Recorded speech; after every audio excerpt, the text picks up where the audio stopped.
After my recent video discussing the possibility of being drafted for World War III, there's a lot of people saying things along the lines of not wanting to participate in such a conflict. And of course, there's always the option to be a conscientious objector. And just so you guys know, it's extremely windy here in North Dakota right now, so I'm in my truck because it was the quietest place I could find, and you probably see it still shaking around because it's insane outside.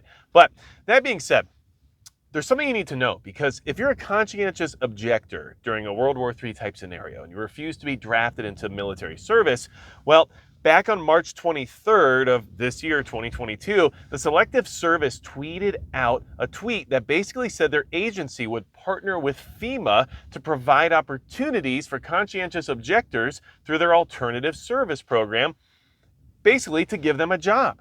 So if you don't want to be drafted and you don't want to participate in a World War III type scenario and you become a conscientious objector in order to avoid it, they will put you to work via FEMA. And now there's a lot of interesting things here that they can force you to do, which we need to talk about so you can be mentally prepared for this possibility. So the Military Selective Service Act designates a director of selective service responsible for finding civilian work for persons who are exempt from training and service, okay? So they are responsible for making sure that if you're not able to join the military, that you have something to do that'll help support the war effort, okay?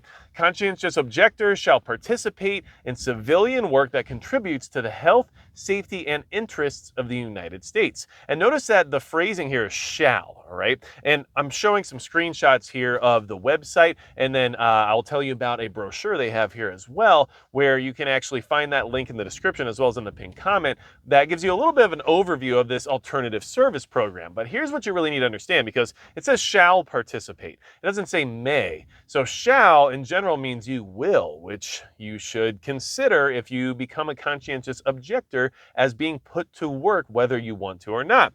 Now, the alternative service program work will last for 24 months. So you will be put to work for 2 years if that's what you choose to do.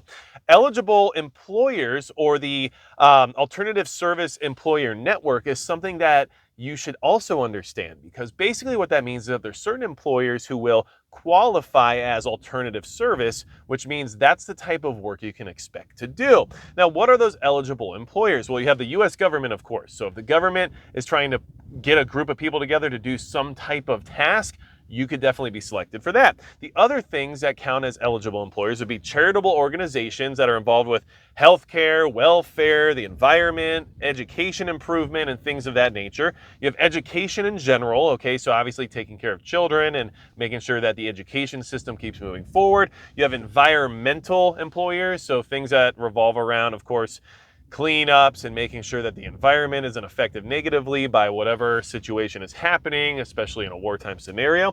Social services, right? So there's going to be a lot to do when it comes to taking care of foster children, when it comes to domestic issues. So all of that is on the table for work you could possibly be selected for as well. And then community services. Now this one's interesting because this is where I would assume you would end up spending a lot of your time. Community services include firefighting, public works, sanitation services, right? So you could be starting to work with garbage.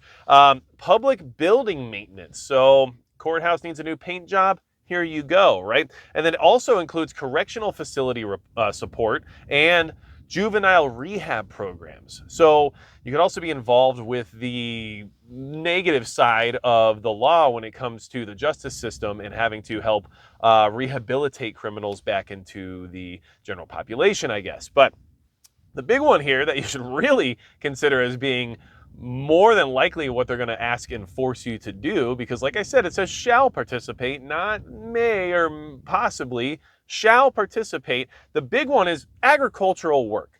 All the other ones we just discussed have a bunch of little caveats and descriptions as to like what type of work within those realms would qualify as alternative service programs. Agricultural work literally just says agricultural work.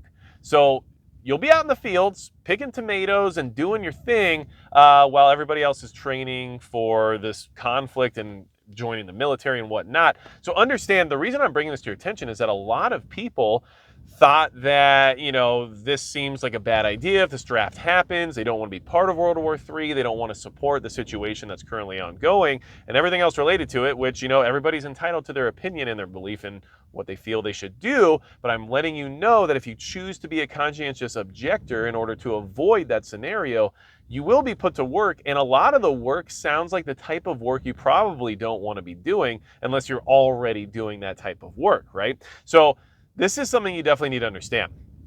It's not always just oh, well, you don't want to do it, so I guess we're not going to make you do it. It's, oh, okay, you don't want to do that? No problem. Here's this other thing you will do. And that's what you should expect if this thing boils over to the point where a draft is enacted. FEMA will find you a job. And look, I don't want to go to a FEMA camp, and I definitely don't want to work for FEMA. So you let me know in the comments below what you think about all this, but this has been out since March. So a month after this conflict started, this tweet came out from the Selective Service, and you should definitely be asking yourself, why?